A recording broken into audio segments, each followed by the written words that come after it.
This is a Film Stories original podcast.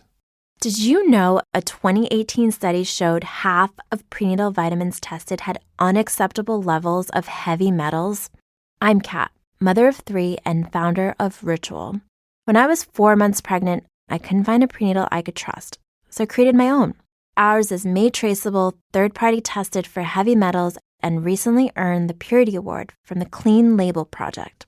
But don't just take my word for it. Get 25% off at ritual.com/podcast.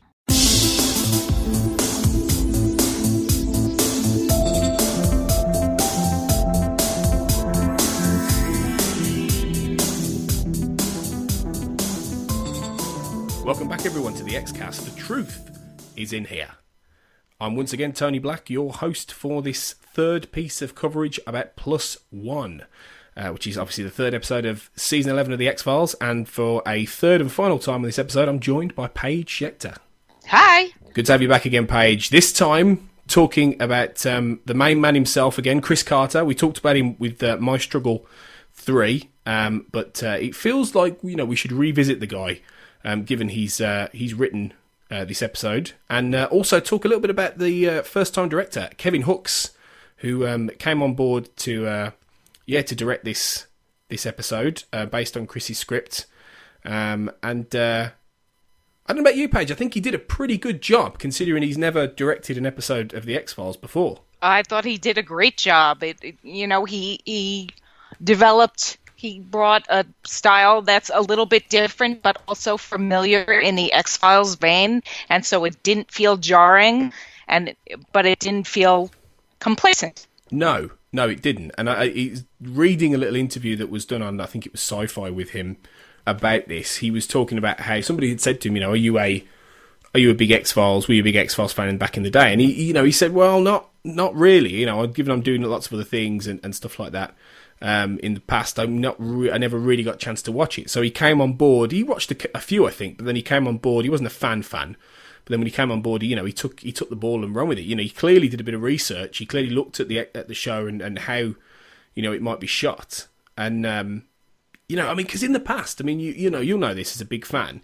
There have been times back in the day that you've had first-time directors come onto this show and they just don't get it at all. They really don't track with this, and it was so refreshing to see a guy come on and just get it. Absolutely, yeah. We had those back in the day where you'd see this director one time and then you never saw him again because he didn't do something that felt like the X-Files. I think part of it is that he's very experienced. I mean, if you look at his IMDb, this guy has been directing TV for years, and he's done majority of huge episodes, huge shows. He's done things like Agents of S.H.I.E.L.D. He's done Scorpion with Robert Patrick. He's done Castle, Person of Interest, The Good Wife, Supernatural. Prison Break, 24, Alias, Lost. He's done it all. Over the last few years, and not just TV, but he's done a lot of movies in the past, and things like this. And I'm a big fan of his. For one movie. Now, I don't know if you've ever seen this. This is going back a bit, Paige, but this is one of my favourite films, and it is really random, and people are going to seriously doubt me, I think, after this. But Kevin Hooks directed Passenger 57 with Wesley Snipes. Oh, yeah, I remember that. I love that film. That is my favourite Wesley Snipes film by far. It's great. It's because it's a plane hostage action thriller with Wesley Snipes as this cool, detective who ends up having to try and save this plane. But it's just so fun. It's so fun. It's so 90s. It's got jazz, got on the soundtrack. It's just cool. It's just great. I love Passenger 57. I could talk about it all day, but I won't. It's an X-Files podcast. So you're not just sitting around watching Notting Hill because you're because I'm a big romantic, as we've established. Yes, because you're a big romantic. But what's really interesting about this is the titles, the names you just said, his credits, are so much more like My Struggle 3. And here we're getting back to classic X-Files, and he's coming in and he's delivering this kind of episode without all those without jump cuts and zooming in and out and all this other stuff. It's really a credit to him. No, it is, and I think it's probably down to his weight of experience, and because he's, it's interesting because quite a lot of the shows that he's actually gone on and done, and he's been directing since like the 80s. So you're going back along, he was doing things like V, back in the 80s, the alien invasion drama, Yay, V! Yeah, V, and like 21 Jump Street, and all these shows that people were in. Alien Nation, he did an episode of. So even before the X-Files started,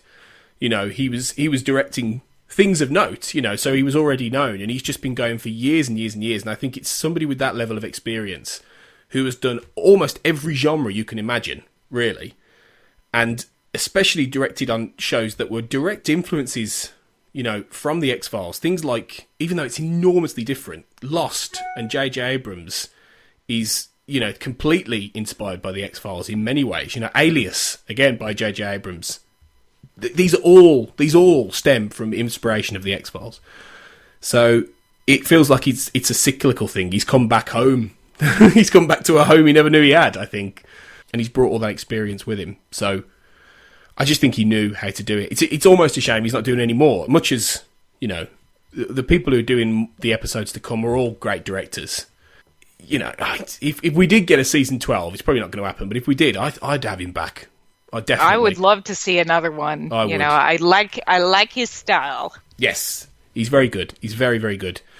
So it's great that he's come on board to do this, really. And it's interesting they went to him, actually. He's an interesting choice. And, Chris Carter makes interesting choices, in this episode. I mean, I suppose the big question is, and we touched on this in the, Tony Loves Mulder and Scully episode, but do you think that Chris Carter has redeemed himself or will have redeemed himself, Paige, in the eyes of the fans for this? Well, okay.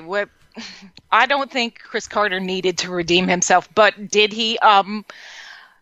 He gave the shippers what they want. The shippers are falling all over themselves this morning. They're all smoking cigarettes. They're all, It's a happy shipping community for those who actually did continue watching. I mean, didn't half the shippers say, "I'm never watching this again"? Yeah. After that aired, but he gave them what they wanted, but he also kept it in the Chris Carter realm, which I really respect him for, because he didn't go all hot and heavy sex scene. He gave us an X-Files version of shipper love. The what you don't see as much as what you do see. Yeah. And I think, I agree with you. I mean, we talked about this in the My Struggle 3 episode. I don't think he had to redeem himself. I don't think he did anything wrong, really. I think there was a level of insensitivity with a lot of that stuff, and he didn't help himself in some of the interviews he did and the Reddit thing, much as I think he was piled on by a lot of people. My thoughts on this are fairly well documented now, so I'm not going to rake over it all again. But I think that he didn't quite deserve what he got, I would say. So I think it's I don't feel like he deserves to, all these people deserve to suddenly turn around and say, "Oh, thank you, Chris," because they don't, they haven't earned that, really, given what they were giving him 2 weeks ago. But I think it just shows that I think people often misjudge the way he sees these characters, and I think that some of the decisions he made here to actually really ground this relationship, and really remind people of what this relationship is. I think it's almost like an example of why they needed to do 10 episodes. Because, I think an episode like Plus One wouldn't have got made if you were doing 6. I don't think they'd have had the room. That's an excellent point. You would have had the 2 struggles. You would have had Darren Morgan's episode. You would have had a Glenn Morgan episode. You would have had a James Wong episode. And that'd be it. And that's again. it. So you would probably have had, say, if you took episodes out of this season, the episodes that probably would have made it would be My Struggle 1, this, probably James Wong's upcoming Ghoulie, The Lost Art of Forehead Sweat, which is next week, and then My Struggle, or it would have been roughly that. It would have been So I think that Plus One is a real example of why 10 episodes has benefited massively this show. You're right. You couldn't be more right if you tried. Well, thanks. And it's just nice that Chris Carter gets to actually write something. I mean, I don't know about you, I think this is his best script since season 8, easily. And a lot of people are saying this, but I think this is better than anything he's written since then. Oh gosh, I don't even know how I feel about that yet, because I really like to let them sit with me for a while and let them get to feel like how I know the other episodes so well, and then I can kind of figure in where I see it. But I really think it's such a strong episode for him, and there are some of the lines in there. There's already, put a dimmer on that afterglow is the line of the moment. How many times do you think that got tweeted out? I mean, that was really... And one of my favorite lines from the episode was "put that pencil down." I just thought it was so funny. Like delivery and just the fact that Mulder would say that, you're not put that gun, usually in violent cinema we see, it's about guns and knives, and put that pencil down. It's so nice. It's such a great X-Files thing. Yeah, because there are questionable elements with some of his writing. I mean, I think a lot of people are still questioning quite whether Mulder needed to slit that guy's throat in My Struggle 3. I mean, I don't think he did. Really. I question that. Yeah. I don't know if I question that as much as I question how we saw it. We didn't see it in an X-Files sort of manner. No. And put that pencil down is X-Files manner. That's what I mean by that. Like, I'm not against violence. I grew up on Nightmare on Elm Street movies. I'm not against watching violence in cinema. I just think there's an X-Files place and things that happen within that scope. And you can bring more into it. Like, we brought this great new director into it and he made it his own. But you can't force things that don't really belong. No. To me, this is all for me. I'm not projecting this onto anyone else. For my own, how I see it. No, I agree with you. I think you're right. I think there is definitely a place and a tone that this show has and this show should have. So I agree with that. And it brings us on to the point that I asked you to we put a pin in the first one we were talking about, which was the way that Carter approaches some of the the decisions about Mulder and Scully and their conversations. You brought up previously the whole ghosts conversation, which I think you said you thought was a bit clunky. So that's an interesting one, isn't it? Because I think there's been a little bit of back and forth I've seen online about whether or not this Scully's sort of real refusal to believe in ghosts and evil makes sense anymore. And where do you stand on this? We in that episode, How the Ghost Stole Christmas, she says she doesn't believe in ghosts. She's confronted by ghosts, and that's what happens. And now we're reverting back to she doesn't believe in ghosts. But evil, I mean, she has seen enough evil to fill Mars. I mean, she's got to know that evil exists, that, whether or not she believes it's the devil or what it is. I find it a little unbelievable, and that's where you sort of get taken out of it. I get taken out of the enjoyment I'm having of a really solid episode. I just go, oh, clunk. I always refer to it as the clunks. Yeah, I suppose there's two ways to look at this, really. I think one of the things that I think he was keen to do in this episode was really remind people of the believer-skeptic dynamic. He had that kind of storyline where it is very much weird case. Mulder believes it's something strange is going on. Scully's not sure. And, in a lot of the episodes, even season 10 and the first two episodes here, it's been a lot more to do with the conspiracy where I think Scully would struggle these days to deny aliens exist. And she always doesn't, she never quite seems as unsure of that anymore. Things like in My Struggle 2, where she's, quite honestly, it's alien DNA. She's pretty okay with this. She's got to the point now where she's seen enough with aliens that I think she's pretty much a believer in that, or she thinks there's something to it. But I don't really see it as a betrayal of her character that she still doesn't really believe in ghosts walking about and a concept of evil. Because I think that scientist in her still doesn't matter what she's seen. Scully rationalises it through her scientific lens, and she always has. Whenever she was forced to try and make those leaps, like in season 8, in episodes like Badler, she always couldn't do it. She would break down. She's like, I can't do this. I can't make those leaps. I can't get there.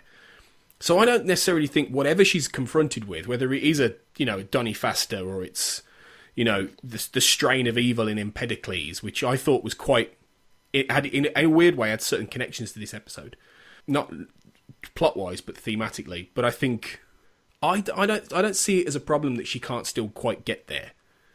I think it's fairly true to her character, even if maybe she's seen a bit too much. That it is a little bit of a. I can see why people are questioning it. I just don't. I don't think it's too forced. I mean, but that's just where I come from on it, really. I could see that. I just, in the case of Ghosts, they were sort of retreading ground they've already tread. Yeah. And, we've discussed this already on the show. So why are we acting like we've never discussed this before? And I definitely see your point. I thought in season 8, she sort of had to take on the believer and Robert Patrick was the disbeliever. And I thought there was a big radical shift there, but now we sort of pretend none of that ever happened. But I think it's because but in season 8, she was never comfortable with it. She always found it hard. That difference was never quite the same. Doggett was definitely a disbeliever, but he wasn't a rational scientist. He was just a meat and potatoes guy who didn't think any of this was real because he grew up, on the streets, on the beat. The difference with Scully was that she was a scientist and she would come back with all the theories. So when she was having to be Mulder, she never replaced Mulder in that sense. She never just became Mulder. Right. And that was part of the great story arc in that she couldn't really get there. But I think. So it's always been a lot clearer with Mulder and Scully, and I think that's what he's trying to get back to, really. Which is why I think people found it a little bit awkward. I think, just going back to my point about Empedocles, I think the point there with the evil is that I liked the fact, I think there was a lot of interesting commentary that he puts in about mental illness in this, and I think one of the things he does is he tries to point out that mental illness is massively understood. The doctor describes it as like a contagion, like an outbreak of mental illness in these people who've been killing themselves. And while admittedly, the fact the doppelgangers are there and are actually physically getting involved proves that this isn't an ambiguous thing of, are they seeing the doppelgangers? Are they mentally ill? No, they're not. They are victims of these psychic weirdos. But I think he's making a point about how mental illness is misunderstood and how victims quite often are people who are criminals, who are more likely to be mentally ill or have mental illness issues because of their status in society and the fact that society won't let them back in after they've committed a crime, which is a real failing of Western civilization.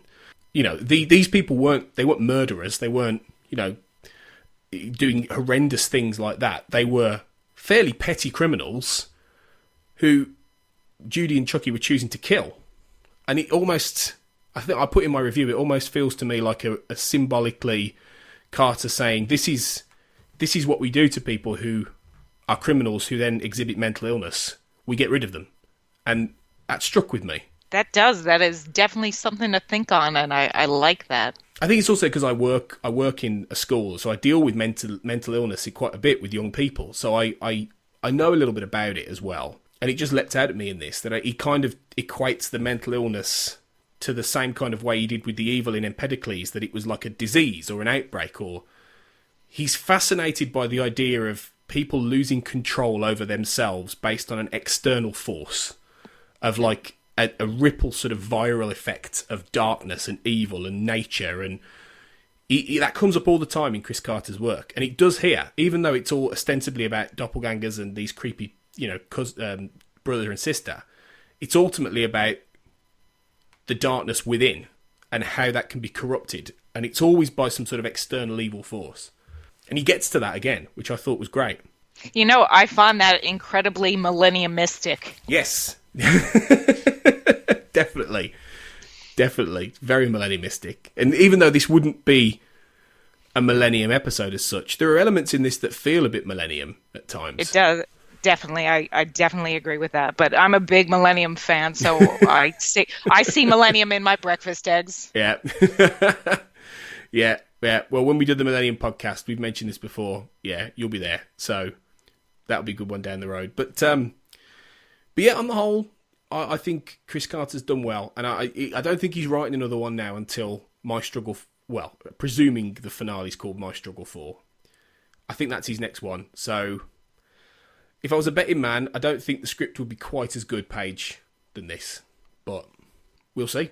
We definitely will. I'll be eager to see how he handles everything that he's set up. No, absolutely. It'll be very interesting. It'll be very different from this one. So yeah, altogether, I think we can conclude +1 is a success. So it's the season's got off to a great start. So it's really exciting to be talking about it. So thanks, Paige, for coming on, talking about +1 and hashing through this really fun episode.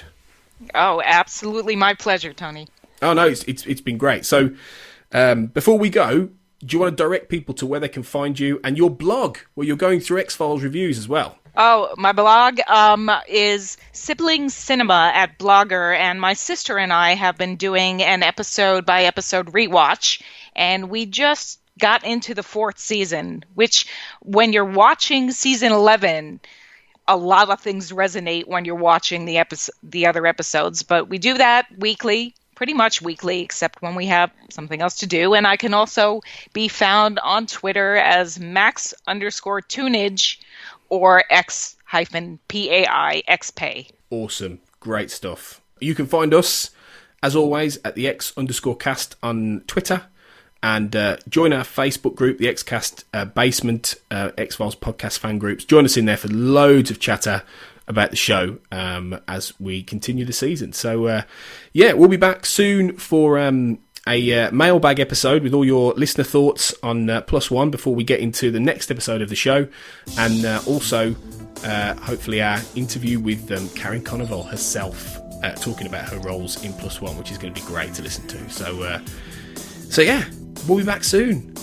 But remember, as always, guys, trust no one.